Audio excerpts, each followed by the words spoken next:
So I am like beyond irritated because I did this video like 2 days ago. I didn't save it on here, and then I didn't save it on my little editing program, and then so I was just like, okay, well, I'll save it when I get off work or whatever. And I tried to save it and it wasn't working. So now I'm going to have to restart the whole entire thing. So anyway, this is Chalaki News. Darling, those of you who are old to my channel, y'all know what Chalaki News gives. Those of you that's new, Chalaki News is just me talking about whatever the hell I want to talk about, pretty much. Any kind of hot topics news or any celebrity pop culture, that kind of gig is what I give. Whatever's concerning the world, whatever I deem important to talk about, or just was hot, fresh on the news. Okay. The first thing I want to talk about, now everything I talk about will be in the bottom bar below unless I tell you otherwise, or unless my ass just forget. How about that?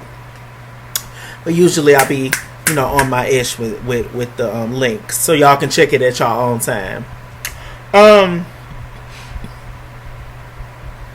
This story happened maybe 2 weeks ago, something like that. But I don't talk about Doja Cat. It says Doja Cat comes under fire for alleged involvement in racist ATL right video chat. A song mocking police brutality resurfaces. She found herself in hot water with fans over a recently resurfaced video chat in which she allegedly interacted with ALT right community, as well as contributing to a song that appeared to mock police brutality. Let me see. And she did leave a good old statement. Says apparently the title of the song is a racist term used by the ALT right in reference to people of color who claim to be innocent after facing police brutality. She sings on the track, "How much nothing can a ding doo do if a ding doo do nothing? How much money could a ding doo do make if a ding doo did all the things that you wish to?" Something like that. And yeah. And this is the chat where she is the only little speck of color there. Looks like this Henry guy up here at the top, he looks like he may be cri-racial or something. But let me go back. Okay. Here's a little chat apparently. He took screenshots of it. And this Doja Cat in the middle with the little purple one by her name in the pink.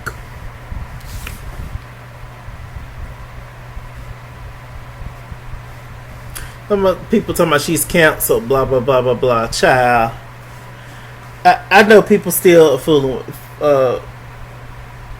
doing Doja. Now I like Doja, I do. I like her. I like her music and stuff. But when this happened, I'm not sure. I do like Doja, but I mean, I don't. There's only select few people I listen to that's new artists anyway. So I mean, I barely was listening to her stuff anyway, but I do think she's a really good artist. I do. But I know plenty of people are still fooling with Doja. They don't care nothing about this child.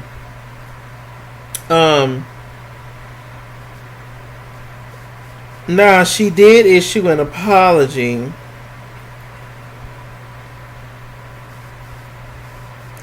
Let me see. Didn't she? Yeah. She said, and I quote, "I want to address," she left this on Instagram. Whenever she left it. Weeks ago. It probably ain't up there no more. "I want to address what's been happening on Twitter. I've used public chat rooms to socialize since I was a child. I shouldn't have been on some of those chat room sites, but I personally have never been involved in any racist conversations. I'm sorry to everyone that I offended. I'm a black woman. Half of my family is black from South Africa, and I'm very proud of where I come from. As for the old song that resurfaced, it was in no way tied to anything outside of my own personal experience. It was written in response to people who often use that term to hurt me. I made an attempt to flip its meaning, but recognized that it was a bad decision to use the term in my music. I understand my influence and impact, and I'm taking this all very seriously. I love you all, and I'm sorry for upsetting or hurting any of you. That's not my character. And I'm determined to show that to everybody moving forward. Thank you. Thanks. Look, I don't know Doja Cat like that. I don't know her experience growing up as a as a biracial person. I have a cousin, two cousins actually. And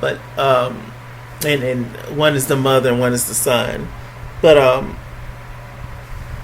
I do know some of the challenges because I grew up with him. Some of the challenges he faced, especially since we grew up in the hood, and him being very he's not my cousin Derek. He doesn't look black at all. He's like ambiguous looking for sure. He doesn't necessarily look white either. He looks very he's ambiguous looking. I'll say that. He looks like he could be Israeli or something. But actually his mother is mixed. My older cousin, half black and half white. And her baby daddy, which is my cousin's father, was fully white. So he's actually mostly white. So I guess that's why his features, are more European or whatever.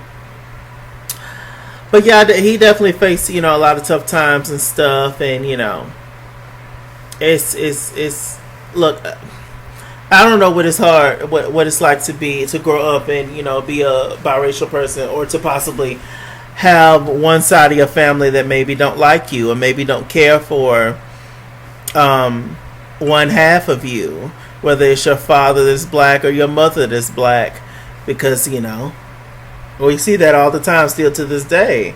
I don't think any father is excited about the fact that his little white daughter likes black men, and the other way around. So it's definitely challenging, but I still say nobody goes through things like dark-skinned black people, in particular dark-skinned black women. But anyway, this is a different story.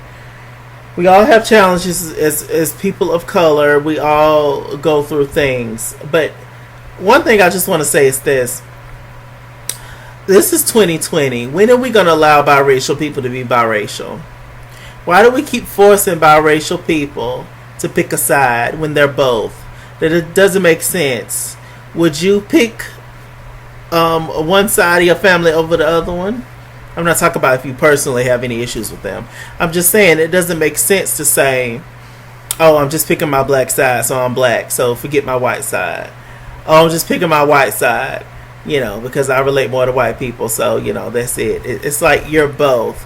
So why can't we just allow biracial people to be biracial? The one drop rule thing is stupid. Let mixed people be mixed. Period. Oh, if you're one drop black, you're black. It doesn't make sense, because it's not the same thing for white. Because of slavery, most black Americans have a certain percentage of white blood, a certain percentage of European blood in them because of slavery. But can we all go out and say that we're white? No. Cut it. So why is it somebody that's this much black get to say that they're black?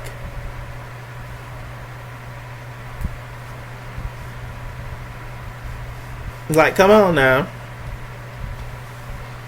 Come on. It is what it is. Nothing wrong with it. There's nothing wrong with being biracial. It's beautiful. There's nothing wrong with being multiracial. It's beautiful. Nothing wrong with being black. It's beautiful. Or Asian or Latino or Indian or whatever the hell you are. Just be that. But let's, in this world in 2020, allow people to be who they are. Like, that's crazy. I don't know. I'm sure she grew up with a lot. Doja Cat. I'm assuming she was raised by her white side of her family, and she probably couldn't. She ain't had nobody black to relate to. So, hell, this is what you end up with, trying to fit in with them when they'll never accept you, child. Because you're not pure like they are, darlings. Anyway. And I guess that's another reason why most biracial people just claim black and be more with black people, because, we're very loving and accepting people, and white people a lot of times won't accept them as being white or even being half white. They don't give a damn. Let's say you get right on over there with them. So, I mean, it's fine, but just be who you are. That's all I'm saying. Just be who you are at all times. If you relate more to your black side, cool. No problem. If you relate more to your white side, cool. But either way, whichever side that you more so gravitates to, don't disown or deny the other part. That's all I'm saying. That's it. But yeah, I just feel like it's 2020. Everybody should be represented. Let black people be black. Let them have their black movies. Let them have their etc. Let biracial people be biracial. Let them have their thing. Let them identify however they want to identify. They can't just say they're one thing, because they're not just one thing. But I get it. For some people, it's confusing and stuff. So, and this is America. So hey, but hope you understand what I'm trying to say. Okay, moving on. We're going to talk about Michael Darby. Michael Darby is Ashley Darby's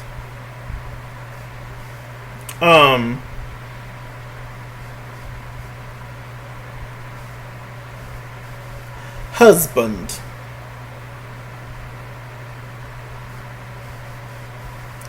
Ashley Darby is from the Real Housewives of Potomac, of course. Now look, y'all know Michael been allegedly cheating on her since the beginning of the relationship, and child, he done got caught this time. This girl sound like she black. Hope y'all can hear it.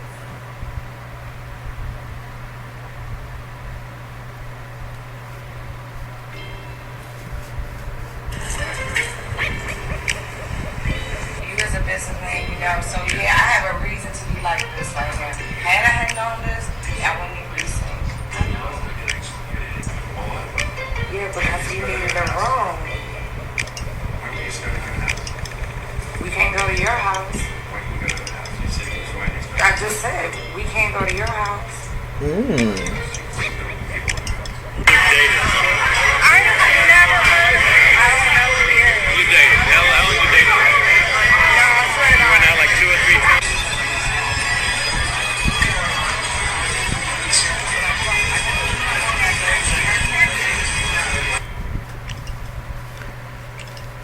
Child.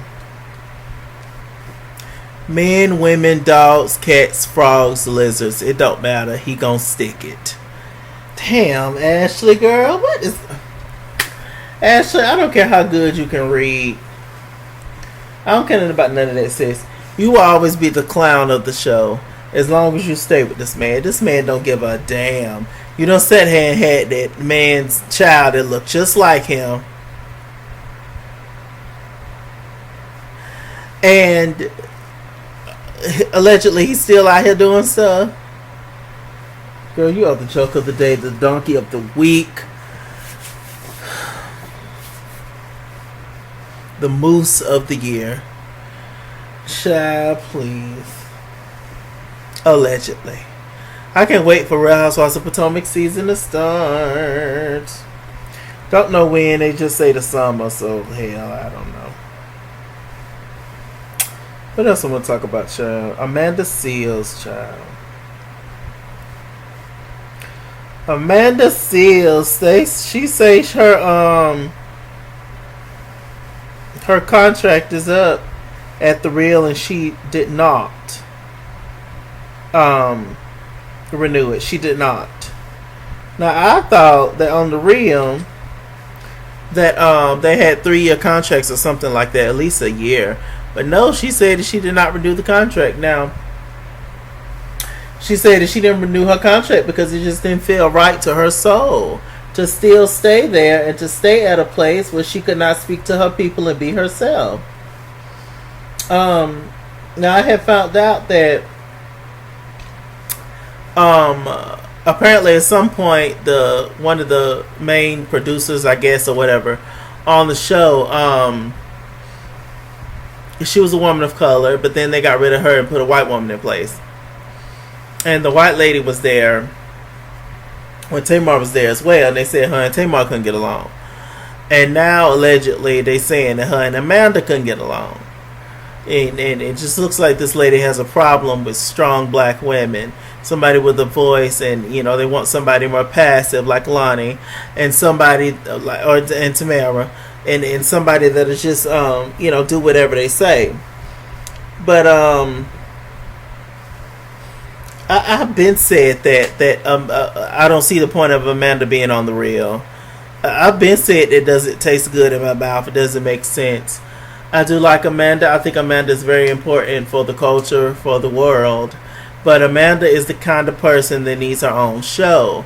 She, like on a Trevor Noah level, she needs to sit there and rant at the screen for about an hour and just do all her thing. Because if you're not on her level or agree with her, or if, say, like a guest come on and she just has the respect for them because of how they became a celebrity or whatever it is, or if they're just in a completely different field than she's in, she makes facial expressions, she's not interested, like she rolls her eyes, she looks bored. It's crazy. Because I remember when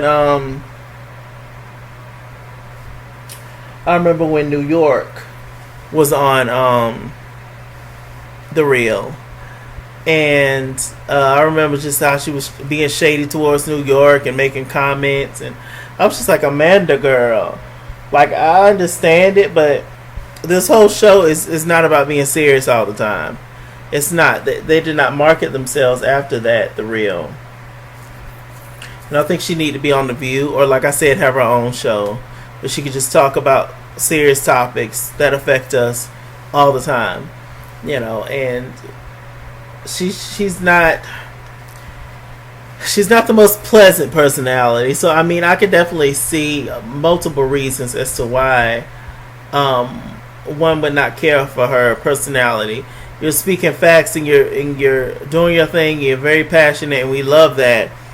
But it's just all about how you say things.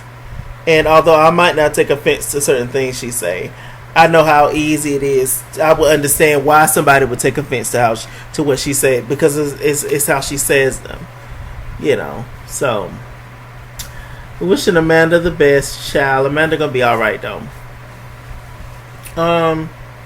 Let me see what else I want to talk about.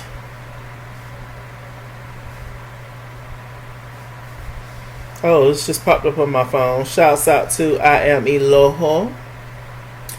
It says George Floyd's GoFundMe campaign sets the record for the most donations in the site's history, with nearly 500K individual donors contributing more than $13 million. Wow.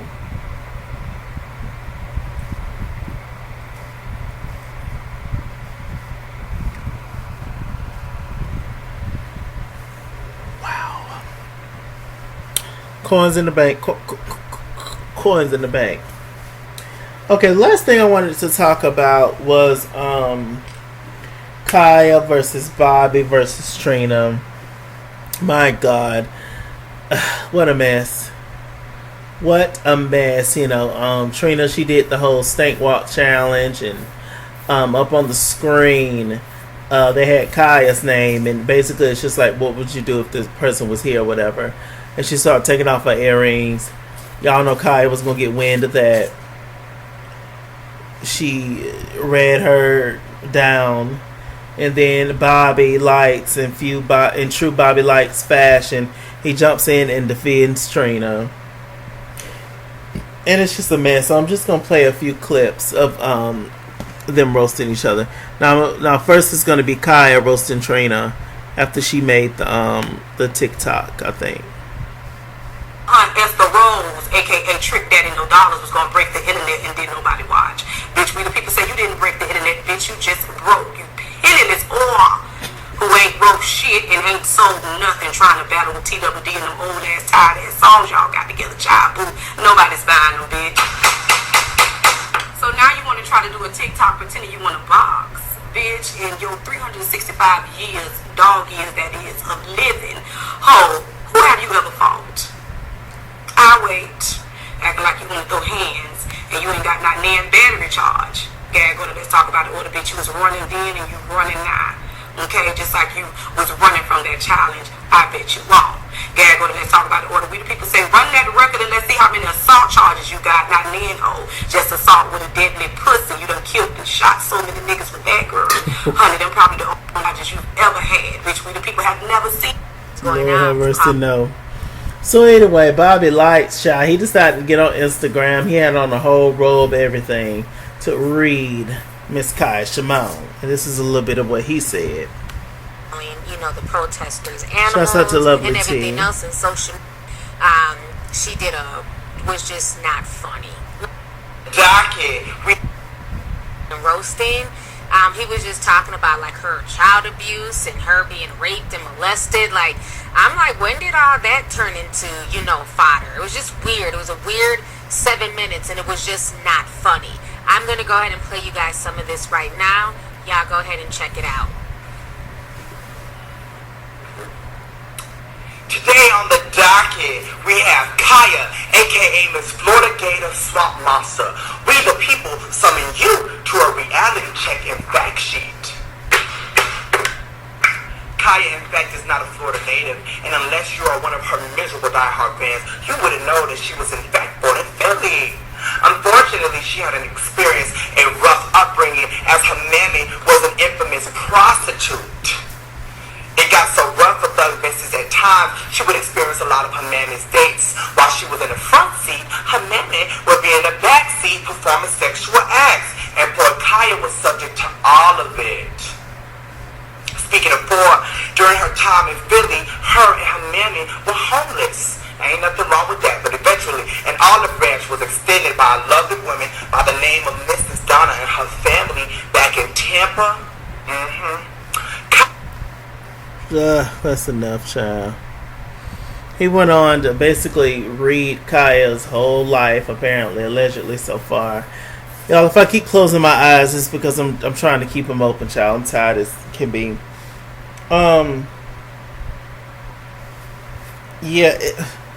Bobby, he had a few good reads in there, but it wasn't really funny. It was more so kind of dark.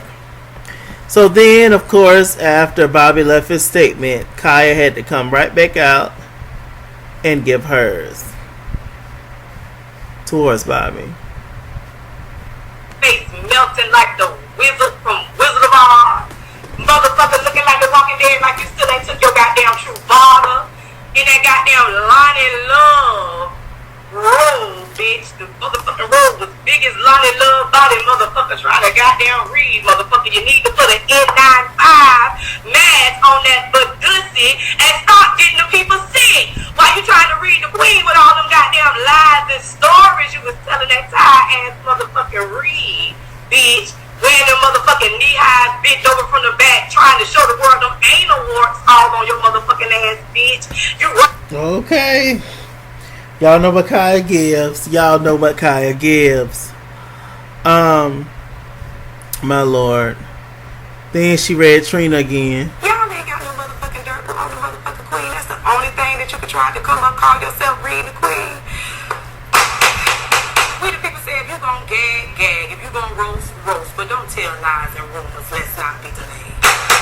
This is just as lame as my phone being turned off. First I died, then my husband killed me, then I had 6 children that I gave away. Now me and my child been molested and raped by a family member. Child boo. You mad cause Gag Nation sends the gags and you know there's none that exists on me. Bitch, I'm a queen, I rule for a reason. I'm highly favored and protected, not defiled like you motherfuckers. And you mad so you wanna make up lies. Look, how I feel about this whole thing is this. Khia is Khia. Y'all know Khia, you know, she gonna sit in that wooden room and she gonna pop noise and she gonna read the girls, and nobody reads the girls quite like Khia. It was so interesting. Once Trina called the protesters animals, there was so many people hooping and hollering saying, oh, Khia's gonna get you, etc., etc. But beforehand, a lot of those people was not, you know, necessarily fooling with Khia like that. So it's so interesting how quick people can drop you or cancel you. That's crazy. And you know, not too many people actually like Khia. So the fact that they were saying that, oh, Khia gonna get you, they was hot. They was mad at Trina. Child, I tell you, I don't know.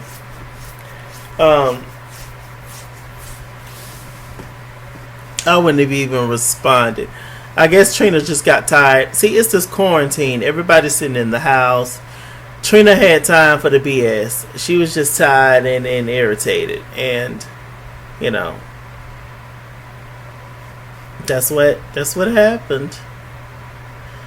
Just crazy. And Bobby always jumping in for Trina. Trina rarely ever jumps in for Bobby.